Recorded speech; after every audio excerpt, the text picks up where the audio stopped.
दोस्तों, अगर आपके हाथ में 1.5 लाख रुपए हैं और आप एक नई बाइक खरीदने की सोच रहे हैं तो ये एक बात तय है, आपके सामने ऑप्शन की कोई कमी नहीं है। लेकिन यही सबसे बड़ी प्रॉब्लम भी है, क्योंकि हर बाइक अपने आप में सबसे बेहतर बताती है। कोई कहती है मैं सबसे ज़्यादा पावरफुल हूँ, कोई कहती है मेरा माइलेज सबसे ज़्यादा अच्छा है और कोई अपने लुक्स के दम पर दिल जीतने की कोशिश करती है। लेकिन असली सवाल यह है कि आपके 1.5 लाख रुपए की सबसे ज़्यादा कीमत कौन सी बाइक वसूल करेगी। क्या आपको चाहिए एक स्पोर्टी मशीन, एक आरामदायक कम्यूटर, एक हाईवे फ्रेंडली बाइक, या फिर ऐसी बाइक जो सड़क पर निकलते ही लोगों का ध्यान अपनी तरफ खींच ले। इसी कन्फ्यूज़न को ख़त्म करने के लिए आज हम लेकर आए हैं 1.5 लाख के अंदर मिलने वाली टॉप 10 बाइक्स। इस लिस्ट में है, हम सिर्फ लुक्स देखकर बाइक के ऊपर नहीं रहेंगे। हम देखेंगे design, performance, mileage, comfort, future, safety, maintenance और सबसे ज़रूरी वैल्यू फॉर मनी। तो वीडियो को आखिर तक ज़रूर देखिए, क्योंकि नंबर 1 पर आने वाली बाइक हो सकता है आपकी अगली पसंद बन जाए। तो चलिए शुरू करते हैं बिना किसी समय गवाए। बात करते हैं नंबर 10 की। नंबर 10 पर आती है होंडा SP 160। अगर आप ऐसी बाइक चाहते हैं जो दिखने में बड़ी हो, चलाने में भी आरामदायक और होंडा का भरोसा भी साथ लेकर आए, तो SP 160 आपके लिए इंटरेस्टिंग ऑप्शन हो सकती है। सबसे पहले बात करते हैं इसके डिज़ाइन की। SP 160 का डिज़ाइन बहुत ज़्यादा फ्लैशी तो नहीं है, लेकिन यही आपकी खासियत है। इसका modular fuel tank, sharp body plans और LED लाइटिंग इसे एक मैचर और पर प्रीमियम लुक देते हैं। सड़क पर खड़ी होने के बाद यह किसी छोटी कंप्यूटर बाइक जैसी नहीं लगती। इसे एक प्रॉपर 160cc मोटरसाइकिल वाली परसेंटेज देते हैं। अब आते हैं इसके इंजन पर। इसमें लगभग 160cc क्लास का इंजन भी मिलता है, जो रोज़मर्रा की राइडिंग के लिए पर्याप्त परफॉर्मेंस दे सकता है। इसका सबसे बड़ा फ़ायदा इसका स्मूथ नेचर। अगर आप रोज़ ऑफिस जाते हैं, कॉलेज जाते हैं, शहर में लगातार ट्रैफिक से गुजरते हैं, तो इसका रिफाइंड इंजन आपको परेशान नहीं करता। लो और मिड रेंज में बाइक काफ़ी आसानी से चल सकती है। ओवर थिंकिंग के समय भी आपको बार बार गियरबॉक्स के साथ लड़ना नहीं पड़ता। अब बात करते हैं राइडिंग और कंफर्ट की। SP 160 की राइडिंग पोजीशन काफ़ी नेचुरल है। आपको बहुत ज़्यादा आगे झुककर बैठना नहीं पड़ता, इसलिए डेली कम्यूट में पीठ और कंधों पर अननेसेसरी प्रेशर कम रहता है। सस्पेंशन सेटअप भी इंडियन रोड्स के ध्यान में रखकर बनाया गया है। छोटे मोटे खराब रास्ते बाइक आराम से संभाल लेती है और यही कारण है कि फैमिली यूज़ के लिए यह बाइक काफ़ी प्रैक्टिकल बन जाती हैं। फीचर्स की अगर बात करें तो यहाँ होंडा ने प्रैक्टिकली को प्रायोरिटी दी है। आपको डिजिटल इंस्ट्रूमेंटेशन, LED लाइटिंग और ज़रूरी एवरीडे फीचर्स मिलते हैं। हालांकि अगर आप बहुत ज़्यादा कनेक्टेड फीचर चाहते हैं तो कुछ रिवाइज ज़्यादा मॉडर्न महसूस हो सकती है। माइलेज की अगर बात करें तो राइडिंग स्टाइल और ट्रैफिक के हिसाब से इससे अच्छी फ्यूल इकोनॉमी की उम्मीद की जा सकती है और होंडा की रिलायबिलिटी इस बाइक का एक बड़ा प्लस पॉइंट है। लेकिन कमियां भी हैं। इसका डिज़ाइन कुछ लोगों को थोड़ा कंजर्वेटिव लग सकता है और अगर आपकी प्रायोरिटी सिर्फ अग्रेसिव परफॉर्मेंस है तो मार्केट में इससे ज़्यादा एक्सटिंग ऑप्शन भी मौजूद है। कुल मिलाकर अगर आपको प्योरिटी, रिलायबिलिटी और कंफर्ट प्लस डिज़ाइन परफॉर्मेंस, तो SP 160 को नज़रअंदाज करना आसान नहीं है। और अब चलते हैं हमारे लिस्ट की अगली बाइक पर। जी हाँ दोस्तों, नंबर 9 पर है हीरो एक्सट्रीम 160R। अगर पहली नज़र में बाइक आपको पसंद आनी चाहिए तो एक्सट्रीम 160R का नाम ज़रूर आता है। इस बाइक की सबसे बड़ी ताकत है इसका aggressive design, sharp LED headlamp, muscular tank और कम्पैक्ट रियर सेक्शन इसे एक प्रॉपर स्ट्रेट मोटरसाइकिल वाली पर्सनैलिटी देते हैं। ये बाइक उन लोगों के लिए है जो चाहते हैं कि बाइक सिर्फ ट्रांसपोर्ट का साधन ना हो, बल्कि उनकी पर्सनैलिटी का हिस्सा भी लगे। अब आते हैं परफॉर्मेंस पर। इसमें 160cc का क्लास का इंजन लगा है और इसका कैरेक्टर काफ़ी लवली है। थर्टल घुमाते ही बाइक का रेस्पॉन्स आपको स्पोर्टी फील देता है। सिटी ट्रैफिक में इसका लाइट वेट नेचर काफ़ी काम आता है। ट्रैफिक के बीच में से निकलना हो या अचानक डायरेक्शन बदलनी हो, बाइक काफ़ी मैनेजेबल महसूस होती है और यही इसकी बड़ी ताकत है। हैंडलिंग की बात करें तो एक्सट्रीम 160R काफ़ी एलाइज मोटरसाइकिल है। कॉर्नर पर कॉन्फिडेंस मिलता है और कम वेट की वजह से नए राइडर्स को भी इसे संभालने में रिलायबिलिटी आसान लगती है। कंफर्ट के मामले में यह पूरी तरह कम्यूटर है नहीं है, लेकिन स्पोर्टी डिज़ाइन के बावजूद डेली यूज़ के लिए राइडिंग पोजीशन काफ़ी प्रैक्टिकल रखी गई है। फीचर्स भी अच्छे हैं, डिजिटल डिस्प्ले, एलईडी लाइटिंग और कनेक्टेड फ्यूचर वाले वेरिएंट्स इसे मॉडर्न अपील देते हैं। अगर आपको टेक्नोलॉजी पसंद है तो यह बाइक आपको निराश नहीं करेगी। माइलेज की अगर बात करें तो नॉर्मल राइडिंग में यह 160 सीसी सेगमेंट के हिसाब से रिस्पेक्टेबल फ्यूल इकोनॉमी दे सकती है, लेकिन अगर आप हर समय एग्रेसिव राइडिंग करेंगे तो माइलेज नेचुरली नीचे जाएगी। अब इसकी कमज़ोरियाँ, सस्पेंशन सेटअप स्पोर्टी साइड का महसूस हो सकता है। बहुत ख़राब रोड्स पर कुछ राइडर्स को राइड थोड़ी फर्म लग सकती है, लेकिन अगर आपकी priority style plus handling plus fun riding तो एक्सट्रीम 160 एक स्ट्रॉन्ग चॉइस हो सकती है। अब आते हैं नंबर 8 पर। जी हाँ दोस्तों, नंबर 8 पर है बजाज पल्सर 150। कुछ बाइक सिर्फ मोटरसाइकिल नहीं होती, वो एक पहचान बन जाती हैं। पल्सर 150 ऐसी बाइक है जो कई सालों से इसका नाम इंडियन रोड्स पर सुनाई दे रहा है और आज भी इसकी रोड परसेंट कम नहीं हुई है। इससे पहले इसके डिज़ाइन की बात कर रहे हैं।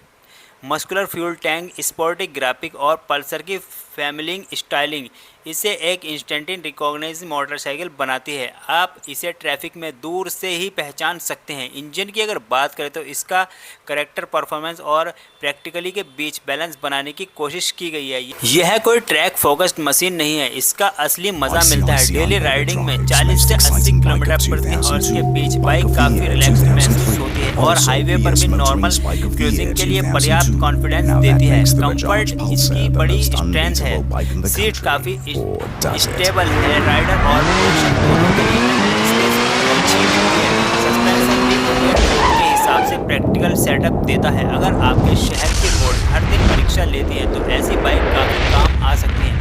मेंटेनेंस की अगर बात करें तो पल्सर फैमिली का इकोनॉमी सिस्टम काफ़ी बड़ा है। स्पेयर पार्ट्स और सर्विस अवेलेबिलिटी कई जगहों पर आसानी से मिल जाती है, लेकिन इस बाइक की वेट फीलिंग कुछ लाइट वेट मोटरसाइकिलों की तुलना में ज़्यादा हो सकती है। अगर आप लेटेस्ट कनेक्टेड फ्यूचर के दीवाने हैं तो यह बाइक आपको थोड़ी ट्रेडिशनल लग सकती है, लेकिन अगर आपको चाहिए strong road performance, comfort plus proven engine character तो पल्सर 150 आज भी एक स्टेबल चॉइस हो सकती है। और अब आते हैं नंबर 7 पर और यहाँ नाम है होंडा CB 125 हॉर्नेट।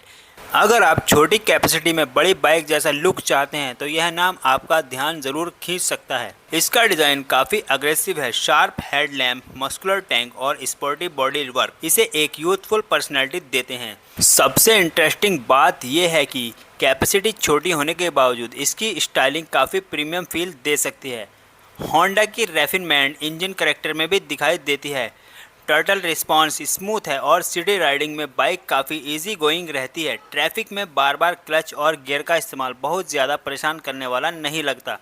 हैंडलिंग भी काफ़ी फ्रेंडली। अगर आप बिगिनर हैं तो ऐसी मोटरसाइकिल आपको प्रैक्टिकली नेचर आपके लिए फ़ायदा बन सकती है। फीचर्स की अगर बात की जाए तो वेरिएंट के हिसाब से डिजिटल डिस्प्ले और कनेक्टेड टेक्नोलॉजी जैसे ऑप्शन मिल सकते। एलईडी लाइटिंग भी इसके प्रीमियम अपील को बढ़ाती है। सेफ्टी के मामले में इसमें हायर वेरिएंट में बेहतर ब्रेकिंग इक्विपमेंट मिल सकता है। माइलेज इस कैपेसिटी में बाइक की सबसे बड़ी स्ट्रेंथ होती है। अगर आप स्मूथ तरीके से राइड करते हैं तो फ्यूल इकोनॉमी काफ़ी अच्छी मिल सकती है, लेकिन अगर आप अग्रेसिव एक्सलेशन के शौकीन हैं तो वही माइलेज कम भी हो सकता है। इसकी सबसे बड़ी कमी शायद यही है कि अगर आपका फोकस प्योर परफॉर्मेंस पर है तो 160 सीसी मोटरसाइकिल ज़्यादा एक्साइटिंग महसूस होगी, लेकिन अगर आपको चाहिए premium look plus refinement and easy city riding तो यह एक इंटरेस्टिंग ऑप्शन हो सकती है। अब हमारी लिस्ट पहुंच चुकी है एक बिल्कुल अलग पर्सनैलिटी वाली मोटरसाइकिल पर। नंबर 6 पर बजाज एवेंजर फैमिली।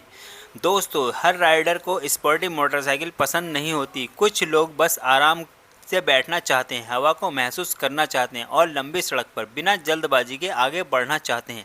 ऐसे राइडर्स के लिए क्रूइज़र मोटरसाइकिल अपना अलग चार्म है। एवेंजर की सबसे बड़ी पहचान इसकी लो स्लंट डिज़ाइन, लो सीट, रिलैक्सिंग राइडिंग पोजीशन और इसे बाकी मोटरसाइकिल से बिल्कुल अलग बना देती है। अगर आप पहली बार बैठेंगे तो आपको महसूस होगा कि राइडिंग पोस्चर कितना रिलैक्सिंग है। हैंडल बार की पोजीशन और फुट पेज प्लेसमेंट आपको स्पोर्टी बाइक की तरह आगे झुके हुए नहीं दिखेंगे। हाईवे पर यह करैक्टर और भी ज़्यादा समझ में आता है।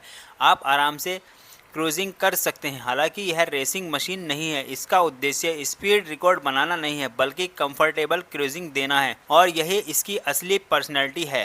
फीचर्स के मामले में नई जनरेशन की कुछ मोटरसाइकिल जितनी एडवांस टेक्नोलॉजी शायद ना मिले, लेकिन हर राइडर को 10 अलग अलग इलेक्ट्रॉनिक फीचर की ज़रूरत भी होती है। कई बार सिंपल मशीन ही ज़्यादा इंजॉयबल होती है।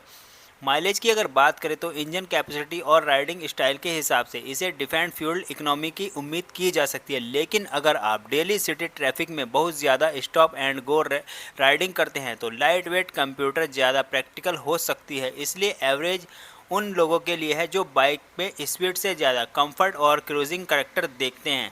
टॉप 5 में प्रवेश कर चुकी है। नंबर 5 पर है यामा FZi। यामा का नाम आते ही एक चीज़ दिमाग में आती है, स्पोर्टी करेक्टर। FZ की स्टाइलिंग पहली नज़र में ही अटेंशन लेती है। मस्कुलर टैंक, वाइड बॉडी और शार्प लाइटिंग इसे एक प्रीमियम स्ट्रीट मोटरसाइकिल वाली फील देती है, लेकिन सिर्फ लुक्स ही इसकी कहानी नहीं है। इसका इंजन स्मूथ और रिफाइनेड नेचर के लिए जाना जाता है। सिटी राइडिंग में यह मोटरसाइकिल काफ़ी कंफर्टेबल फील करा सकती है। ट्रैफिक में लो स्पीड कंट्रोल अच्छा होना इसकी बड़ी प्रैक्टिकल क्वालिटी है। 80 किमी के आसपास नॉर्मल क्रूजिंग के लिए बाइक रिलैक्सिंग महसूस कर सकती है, लेकिन अगर आप लगातार हाई स्पीड राइडिंग करते हैं तो आपको इसकी लिमिटेशन समझ आएगी। यह सुपर बाइक बनने के लिए नहीं बनाई गई, इसका असली उद्देश्य है डेली यूजेबिलिटी के साथ स्पोर्टी पर्सनैलिटी हाइडिंग करना। हैंडलिंग की अगर बात करें तो यामा का चेसिस बैलेंस इसे कंफर्ट देता है। टर्न्स पर बाइक प्रेडिकेटेबल रहती है और सिटी में मोनो इविंग भी ज़्यादा मुश्किल नहीं लगती। फ्यूचर्स में वेरिएंट के हिसाब से डिजिटल इंट्रूमेशन और स्मार्टफोन कनेक्टिविटी जैसे ऑप्शन मिल सकते हैं। कुछ वेरिएंट्स में मॉडर्न सेफ्टी और इलेक्ट्रिक फीचर भी देखने को मिल सकते हैं। माइलेज की अगर बात की जाए तो FZ की एक प्रैक्टिकल स्ट्रेंथ हो सकती है। अगर आप टर्टल को समझदारी से इस्तेमाल करते हैं तो डेली रनिंग कॉस्ट को काफ़ी हद तक कंट्रोल में रखा जा सकता है, लेकिन इसका रियर सीट कंफर्ट कुछ फैमिली ऑप्शन बाइक जितना जेनरेटेड नहीं लग सकता। और अगर आपको मैक्सिमम पावर चाहिए तो इससे ऊपर के इंजन ऑप्शन देखना बेहतर होगा, लेकिन अगर चाहिए style plus refinement, city performance और यामा FZ को ज़रूर कंसिडर किया जा सकता है। अब आते हैं नंबर 4 पर और यहाँ बजाज पल्सर N160। अगर आपको पल्सर का एटीट्यूड पसंद है लेकिन पुराने डिज़ाइन में कुछ अलग चाहिए तो N160 इंटरेस्टिंग मोटरसाइकिल हो सकती है। इसका डिज़ाइन पहली नज़र में काफ़ी एग्रेसिव लगता है। Sharp hand lamp, muscular tank और स्पोर्टी रियर सेक्शन इसे मॉडर्न पल्सर पर्सनैलिटी देते हैं, लेकिन इसकी असली कहानी इसके इंजन और चेसिस में है। 160 सीसी क्लास का इंजन डेली यूज़ के साथ साथ थोड़ी परफॉर्मेंस भी देता है। सिटी में ओवर थिंकिंग के समय इंजन का मिड रेंज काफ़ी यूज़फुल महसूस होता है, हाईवे पर नॉर्मल क्रूजिंग के लिए भी, और यह मोटरसाइकिल कॉन्फिडेंट रहती है। अगर अब बात करें सेफ्टी की, कुछ वेरिएंट्स में ड्यूल चैनल ABS जैसी टेक्नोलॉजी इस बाइक को और ज़्यादा कॉन्फिडेंस देती है। और हॉनेस्टली आज के समय में ब्रेकिंग सेफ्टी को नज़रअंदाज नहीं किया जा सकता है। हैंडलिंग भी इस बाइक की बड़ी स्ट्रेंथ है। ट्रैफिक में बाइक को कंट्रोल करना आसान रहता है और कॉर्नर्स पर चेसिस का अच्छा कॉन्फिडेंस भी देखने को मिलता है। फ्यूचर में डिजिटल इंस्ट्रूमेंटेशन और कनेक्टेड टेक्नोलॉजी वाले ऑप्शन इसे मॉडर्न बनाते हैं। कंफर्ट भी स्पोर्टी और प्रैक्टिकल के बीच बैलेंस करता है, लेकिन हर चीज़ परफेक्ट नहीं है। कुछ राइडर्स को सीट थोड़ी फर्म लग सकती है और अगर आपकी प्योरिटी सिर्फ माइलेज है तो स्मॉलर इंजन वाली बाइक ज़्यादा इकोनॉमिकल हो सकती है, लेकिन अगर आपको चाहिए performance plus safety plus sporty design तो N160 एक बहुत बढ़िया बैलेंस पैकेज बन सकती है। दोस्तों अब बारी है नंबर 3 की और यहाँ आती है बजाज पल्सर NS160। अगर आपको मोटरसाइकिल में थोड़ा ज़्यादा अग्रेसिव चाहिए तो NS160 का करैक्टर आपको पसंद आ सकता है। इसका डिज़ाइन पहली नज़र में ही स्पोर्टी फील देता है। इसके sharp body panel, muscular tank और एक्सपोजेड मैकेनिकल स्टाइल इसे प्रॉपर नेकेड स्ट्रीट बाइक बनाते हैं। यह उन राइडरों के लिए है जिन्हें बाइक चलाते समय थोड़ा एक्सीमेंट चाहिए। इंजन का रिस्पांस और सिटी ओपन रोड्स दोनों अच्छा बैलेंस देने की कोशिश करते हैं। ओवर थिंकिंग के समय पावर डिलीवरी काफ़ी यूज़फुल रहती है और हाईवे पर normal cruising speed bike confidence देती है। हैंडलिंग इस मोटरसाइकिल का दूसरा बड़ा हाईलाइट है। कॉर्नर लेते समय बाइक प्लेनेट महसूस हो सकती है और स्पोर्टी चेसिस राइडर को ज़्यादा कॉन्फिडेंस देते हैं। ब्रेकिंग में ड्यूल चैनल एबीएस जैसे सेफ्टी फीचर इसकी इस अपील को और ज़्यादा बढ़ाते हैं और कनेक्टेड फ्यूचर वाले वेरिएंट्स आज के युवा राइडर्स को ध्यान में रखते हैं। लेकिन NS 160 को स्पोर्टी पर्सनैलिटी का एक दूसरा साइड भी है। अगर आपकी प्रायोरिटी सिर्फ कंफर्ट है तो कोई सॉफ्टवेयर कम्यूटर आपको ज़्यादा आरामदायक लग सकती है और माइलेज भी राइडिंग स्टाइल के हिसाब से काफ़ी बदल सकता है। लेकिन अगर आप कहते हैं मुझे बाइक में थोड़ा दम चाहिए तो NS 160 डेफिनेटली शॉर्ट लिस्ट में आ सकता है। और अब हम पहुंच चुके हैं टॉप 2 पर। नंबर 2 पर है TVS अपाची RTR 160 4V। अगर मोटरसाइकिल की दुनिया में एक ऐसी बाइक चुननी हो जिसमें टेक्नोलॉजी, परफॉर्मेंस और स्पोर्टी कैरेक्टर तीनों एक साथ मिलते हैं तो अपाची का नाम ज़रूर आएगा। इसका डिज़ाइन पहली नज़र में ही बता देता है कि यह कम्यूटर बाइक नहीं है। Sharp LED headlamp, aggressive tank और स्पोर्टी बॉडी वर्क इसे प्रॉपर स्ट्रीट फाइटर पर्सनैलिटी देते हैं। लेकिन अपाची की असली पहचान सिर्फ डिज़ाइन नहीं है, इसका इंजन परफॉर्मेंस और नेट कैरेक्टर के लिए जाना जाता है। टर्टल रिस्पॉन्ड लाइवली है और एक्लेरेशन के समय बाइक आपको स्माइल देने की कोशिश करती है। सिटी में ओवर थिंकिंग कहानी आसान महसूस हो सकती है और ओपन रोड पर बाइक का स्पोर्टी कैरेक्टर और ज़्यादा सामने आ जाता है। अब बात करते हैं राइडिंग मॉडल्स की। कुछ वेरिएंट्स में अलग अलग राइडिंग मोड्स राइडर को मोटरसाइकिल के रिस्पांस को बदलने की सुविधा देते हैं। रेन कंडीशन में थोड़ा कंट्रोल्ड रेस्पॉन्स यूजफुल हो सकता है और नॉर्मल कंडीशन में स्पोर्टी रेस्पॉन्स का मजा लिया जा सकता है। टेक्नोलॉजी भी अपाची की बड़ी ताकत है। Digital display, Bluetooth connectivity, navigation, call alert और दूसरे कनेक्टेड फंक्शन इसे काफ़ी मॉडर्न बनाते हैं। हैंडलिंग की अगर बात करें तो TVS की रेसिंग DNA यहाँ महसूस हो सकती है। बाइक को कॉर्नर में डालना और फिर लाइन मेंटेन करना काफ़ी इंजन एक्सपीरियंस हो सकता है।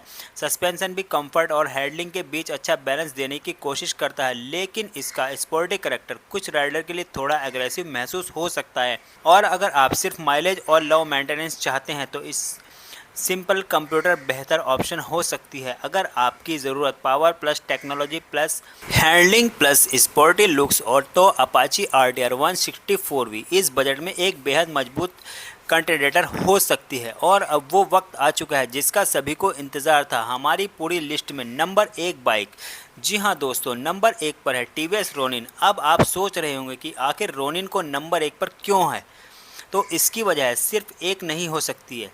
इस बाइक की सबसे बड़ी खासियत है इसकी पर्सनैलिटी। रोनिन को देखकर आप इसे किसी एक कैटेगरी में आसानी से नहीं रख सकते। यह पूरी तरह क्लासिक नहीं है और यह पूरी तरह स्ट्रिक बाइक भी नहीं है और यह एक ट्रेडिशनल क्रूज़र भी नहीं है।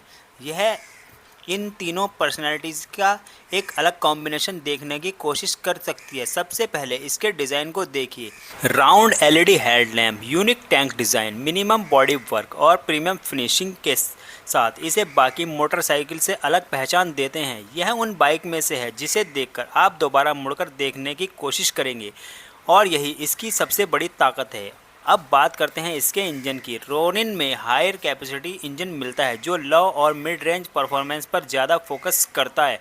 इसका मतलब आपको हर समय इंजन और हाई RPM पर ले जाने की ज़रूरत नहीं पड़ती। सिटी ट्रैफिक में कम स्पीड पर भी बाइक काफ़ी रिलैक्सेड तरीके से चल सकती है और हाईवे पर नॉर्मल क्रूजिंग स्पीड पर इसका कैरेक्टर काफ़ी कंफर्टेबल रहता है। यह कोई प्योर रेसिंग मोटरसाइकिल नहीं है। यह मोटरसाइकिल आपको स्पीड से ज़्यादा रिलैक्सिंग एक्सपीरियंस देने की कोशिश करती है।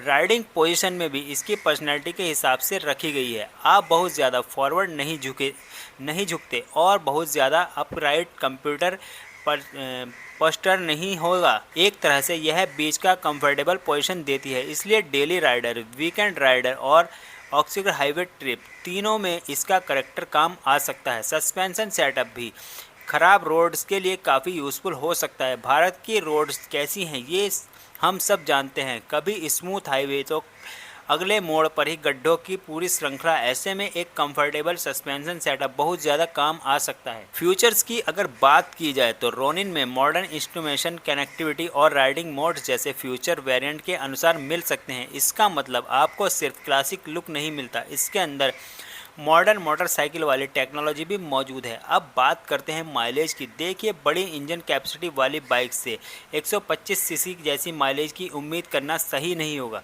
लेकिन अगर आप सेंसिबल तरीके से राइड करते हैं तो इसका फ्यूल इकोनॉमी परफॉर्मेंस आपको देखने को मिल सकता है, प्रैक्टिकल रह सकता है। अब सवाल आता है, क्या रोनिन में कोई कमी है? बिल्कुल है। अगर आपका लक्ष्य है मैक्सिमम टॉप स्पीड या प्योर स्पोर्ट्स परफॉर्मेंस, तो कुछ दूसरी मोटरसाइकिल आपको ज़्यादा एक्साइटिंग लग सकती हैं। और अगर आपको डेली रनिंग बहुत ज़्यादा है तो छोटी कैपेसिटी वाली बाइक आपकी जेब के लिए ज़्यादा फ्रेंडली हो सकती है। लेकिन अगर आपको मोटरसाइकिल चाहते हैं जो सिर्फ एक साधन ना हो बल्कि आपकी पर्सनैलिटी को भी रेस्पॉन्स करे, तो रोनिन काफ़ी अलग अनुभव दे सकती है। और यही वजह है कि हमारी इस लिस्ट में इसे नंबर 1 की पोजीशन मिलती है। तो दोस्तों, आज की पूरी लिस्ट में हमने देखे 1.5 लाख रुपए के आसपास के बजट में आने वाली अलग अलग पर्सनैलिटी वाली मोटरसाइकिल। अगर आपको चाहिए कम खर्च और ज़्यादा प्रैक्टिकली, तो कम्यूटर फोकस्ड बाइक आपके लिए बेहतर हो सकती है। अगर आपको चाहिए स्पोर्टी लुक और परफॉर्मेंस, तो अपाची, पल्सर और एक्सट्रीम जैसी बाइक आपके लिए इंटरेस्टिंग हो सकती हैं। अगर आपको चाहिए रिफाइनमेंट और रिलायबिलिटी, तो होंडा की तरफ एक बार ज़रूर देख सकते हैं। अगर आपको चाहिए एक अलग पर्सनैलिटी वाली मोटरसाइकिल, तो टीवीएस रोनिन जैसी बाइक आपको पसंद आ सकती है। लेकिन दोस्तों, एक बात हमेशा याद रखिए, सबसे महंगी बाइक ज़रूरी नहीं कि सबसे अच्छी बाइक हो, और सबसे ज़्यादा हॉर्स पावर वाली बाइक ज़रूरी नहीं आपके लिए बाइक हो। सही बाइक वही है जो आपकी ज़रूरत, आपकी राइडिंग और आपके बजट तीनों के साथ फिट बैठे। इसलिए शोरूम पर जाने से पहले सिर्फ बाइक का लुक देखकर फैसला मत कीजिए। एक बार बैठिए, टेस्ट ड्राइव लीजिए, ब्रेक चेक कीजिए, राइडिंग पोजीशन समझिए और अपने डेली रूट के बारे में सोचिए, क्योंकि बाइक सिर्फ शोरूम में अच्छी दिखने के लिए नहीं खरीदी जाती। उसे आप हर सुबह घर से निकाल कर काम पर जाना है, ट्रैफिक झेलना है, ख़राब रोड्स पर पार करनी है, बारिश में चलाना है और कभी कभी लंबी सड़कों पर आपके साथ भी बनाना है। इसलिए बाइक चुनते समय दिल की सुनिए, लेकिन दिमाग को साथ लेकर चलिए। तो दोस्तों, इस टॉप 10 बाइक में से आपकी फेवरेट बाइक कौन सी है? क्या आप पल्सर चुनेंगे या अपाची या शायद होंडा या फिर टीवीएस रोनिन? कमेंट में अपनी फेवरेट बाइक का नाम ज़रूर बताएं। और अगर आप चाहते हैं कि हम अगली वीडियो में 1 लाख के अंदर टॉप 10 बाइक या 2 लाख के अंदर बेस्ट बाइक की पूरी कंपैरिजन करें, तो कमेंट में ज़रूर बताइए। वीडियो पसंद आई हो तो लाइक कीजिए, अपने उस दोस्त के साथ शेयर कीजिए जो नई बाइक खरीदने की सोच रहा है, और ऐसी बाइक्स की इंटरेस्टिंग वीडियोस के लिए चैनल को ज़रूर सब्सक्राइब कीजिए।